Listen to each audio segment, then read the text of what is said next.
Hi, if you don't know me, my name is Sam. I am the owner, author, illustrator of Don't Miss a Beat and now Don't Miss the Hiss, a cardiac and electrophysiology education company. I have questions intermittently about my eye because I have ptosis, and I've been trying for the last year to sit down and record this video, and I just couldn't bring myself to do it.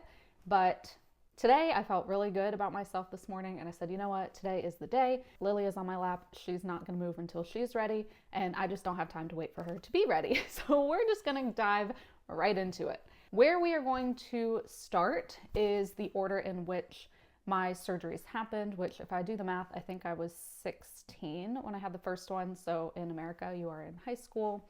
And the reason I'm bringing this up is because when I was this age going through this stuff, when I was younger, and I had a great support system, but I didn't have anybody who had shared my experience. You have Google, and I really couldn't find anyone who exactly aligned with what I was going through. And now with social media, you can connect with someone immediately or send someone a video of something and go, hey, like, this person has what you have, or this person went through what you went through, and see, they're fine.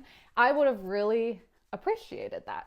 If you have a friend or a son, daughter, mom, dad, brother, sister, who went through any of these things, please send them this video series, because I will try to walk through in detail what I experienced and kind of what I am experiencing now. Start with where all of this came about. So I was a gymnast, and I put that in quotes because I was not a good gymnast. My mom was one of those moms who put me in dance class and ballet class, and I realize now parents do that to kind of get the energy out of the kids, so when they're home, they're tired. But I was really into extracurriculars. I was mostly in music theater and cheerleading. Yes, cheerleading is a sport, at least to me, so I do consider myself an athlete. I know I'm going to get a ton of comments about that, but that's a conversation for a different day. I was in gymnastics, and I was not a good gymnast. I could do a lot of things forward, I couldn't do a lot of things backward, and I didn't have a lot of strength. I was a skinny girl who didn't have a lot of muscle. Chicken legs was my nickname for a long time. I was having a lot of lower back pain, and I kept going to my orthopedic and going through physical therapy. I think I did physical therapy for like a year, and you're 16, so you're kind of growing and developing, right? Around that time, 14, 15, 16. And everybody just kept saying, oh, it's growing pains, there's nothing wrong with you. Okay, so I did my physical therapy, and it wasn't getting better, it was only getting worse. And finally, just to literally, quote, shut me up, my orthopedist decided, you know what, we did x-rays and stuff, and nothing came up, because I had a little bit of scoliosis, but nothing significant. So then he said, okay, let's do an MRI and see what this is about, right? So we did a full MRI. I think it was I didn't do my head, because they put your head in the cage. So it was chest to lower back, and they found a tumor. The tumor was in my chest, but I'm not going to talk super medically, because I want this to go to people who are kind of experiencing this. And at the time, I was 16. I had no medical background whatsoever. So I'll explain it in the way it was explained to me. It was located in my chest between my aorta, my lung, and you have a brachial plexus there. Part of the brachial plexus controls the muscles in your face. The lower brachial plexus controls the lower part of your body. So when I had a tumor there that was constricting the nerves, even though it was up here in my chest, it was causing lower back pain, because just like somebody who has a spinal injury up here, it connects to your lower body, so it affects your lower body. It's the same idea. Of course, you can't kind of biopsy that area. It wasn't known if it was malignant or benign, cancerous or not. So we went ahead with the surgery. I did have it removed.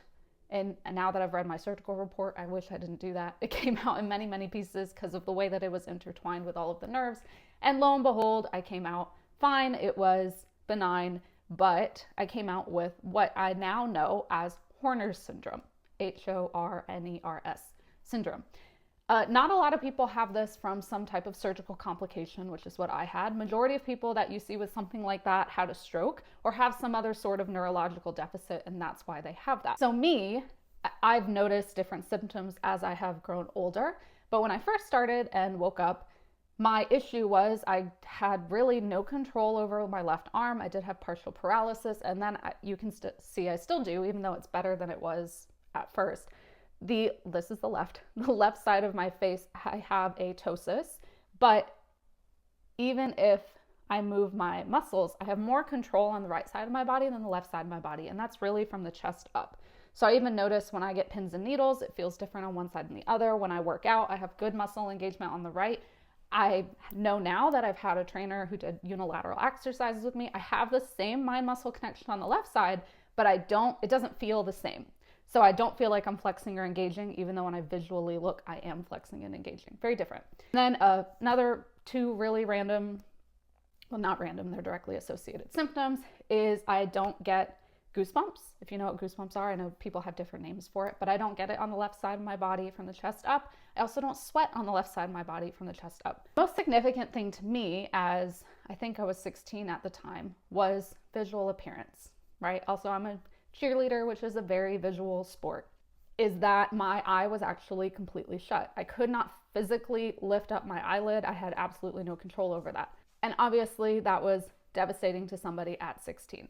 And I will say the reason that I really didn't have, I will say I had body image issues, but not to the extreme that most people probably would have expected from me. I went to a very small little Catholic school and I had a really great support system. I had a best friend who was willing to go after anybody and anybody who said anything mean to me. And I'm very, very grateful for her. I think that's why I had the confidence and recovery that I did.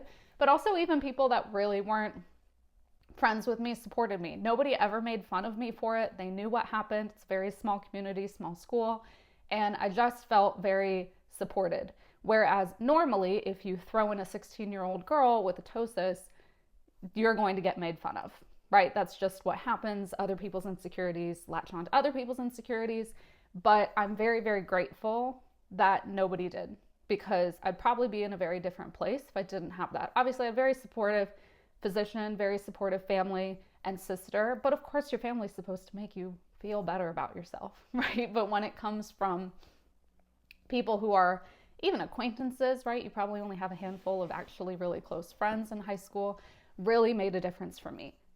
There not being any social media really presence at the time was probably also very, very helpful. So now I can't even imagine if you have something like that happen to you and you're in pictures or you're in school, the level at which it is taken to of where people get made fun of. And that's why I'm posting this, because I am 30 now. That happened to me when I was 16, and I still have some insecurities about it. That's actually why one of the reasons I took so long to put a face to my brand, because I knew once I posted it, someone was going to bring it up, and they did. And I just addressed it and I was like, hey, not cool to point that out, but like, this is why I have this. So interestingly enough, I really didn't have too many issues with it until I became an adult. I did have an attempt to surgically repair it after my other surgery, which we'll talk about, when I was 18. And that was unsuccessful because it's a neurological thing. It's not a muscle thing. I did really lower my expectations because I knew if I was like, yes, this is going to fix everything, and it turned out it didn't, that would be devastating for me. So I did have a lot of recovery. Obviously, my eye is not completely shut. Look, I'm trying really hard right now. I cannot open my eye any wider than it is. It's just the way it is. It gets worse when I'm tired. That's how it works. Nobody commented on it because everybody that I was around, and even in a small high school, knew about it. So they would look stupid to be like, oh, what happened? They know what happened.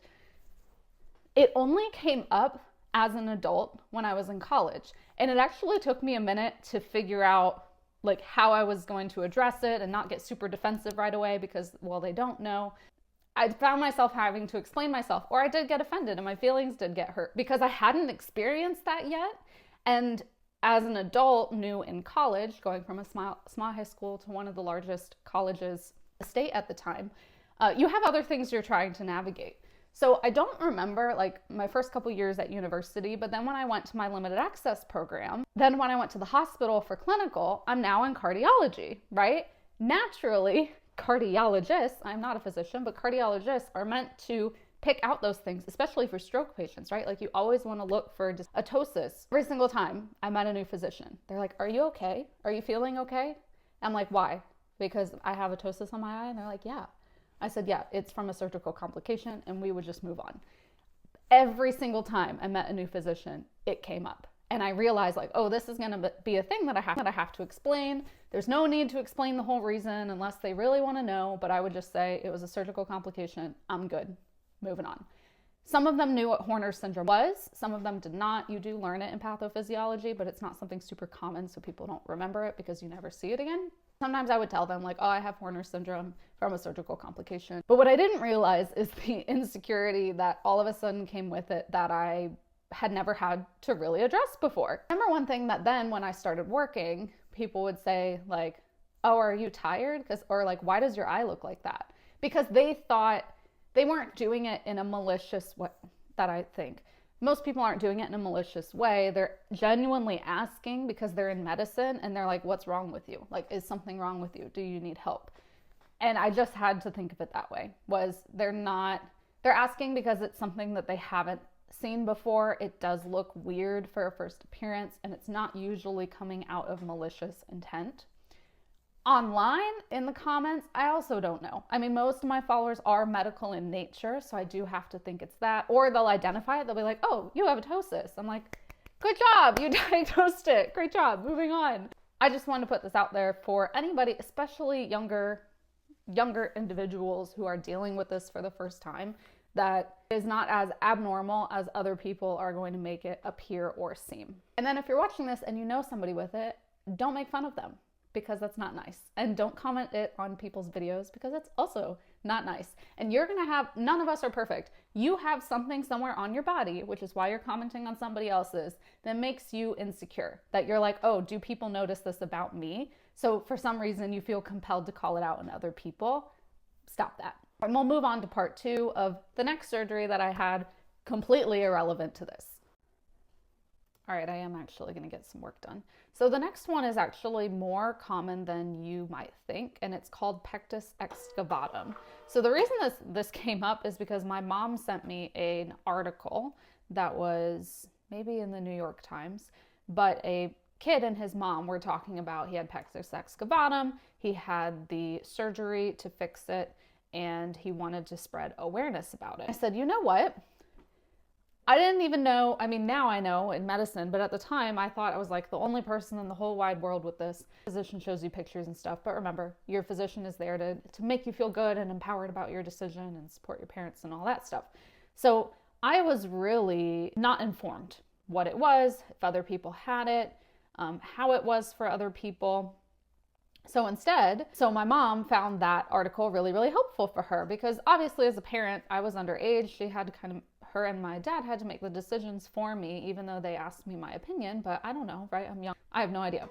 So I just trust their judgment, and I trust the physician's judgment. That is definitely visually more noticeable on men than women, which was his point. It hurts a lot of men's self-esteem, especially younger. And because, this will be more noticeable around that 15, 16, 17, 18 mark, after you're kind of fully developed and you're just kind of like, what is this? So I'll show you some pictures of what this looks like. Pectus excavatum, and you essentially have a concave chest. Not everybody is symptomatic. It's not a problem for everyone. Some people need surgical correction, some don't.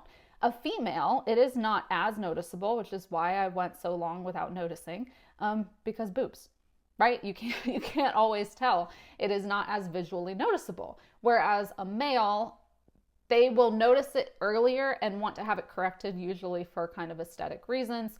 But a female, it isn't always found unless it's super severe, unless you are symptomatic. So me, remember, the gymnast, athlete, and singer at the time, I noticed my breath pattern really easily. So yes, I just had that tumor removal surgery, right? I already was in recovery. You go through general anesthesia.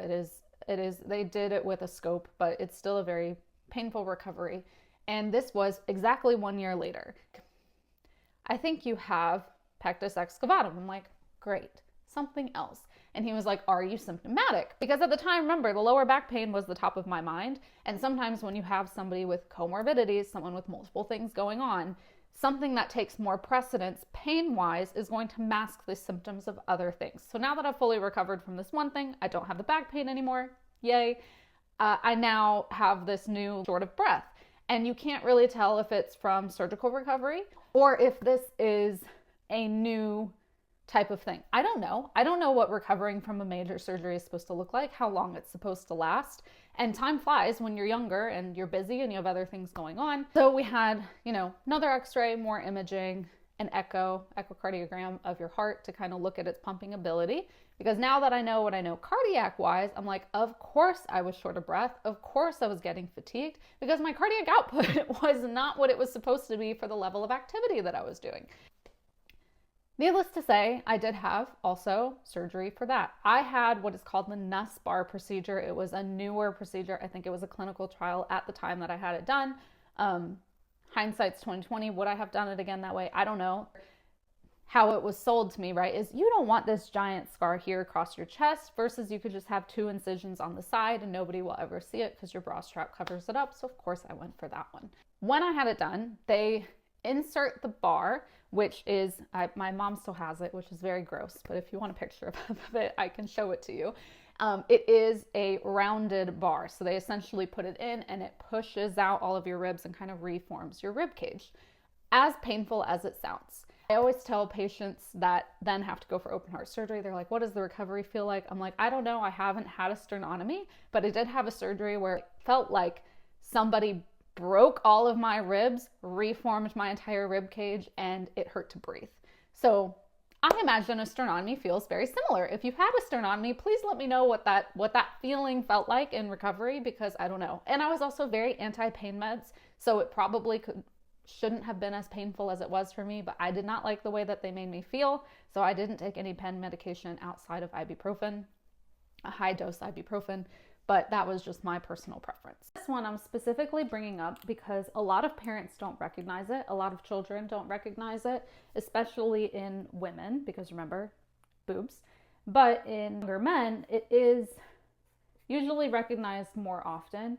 And of course, it can become worse and they can become symptomatic. Some people can have it and never have any symptoms. It just depends on the severity. I bring this up because, number one, as a physician, listen to your patient. If it makes them uncomfortable, it makes them uncomfortable. Number two, as a parent, try to recognize those things in your kids and your teenagers. If they say they're short of breath or they're not feeling great or they're feeling more fatigued than normal, it's worth looking into. I think a lot of people's symptoms, especially when they're younger, is dismissed because, oh, you should be healthy. Like there shouldn't be anything wrong with you. And look at me, I had 2 major surgeries, and I don't consider the eye thing the eye failed correction a major surgery, but I had 3 surgeries at or before the age of 18.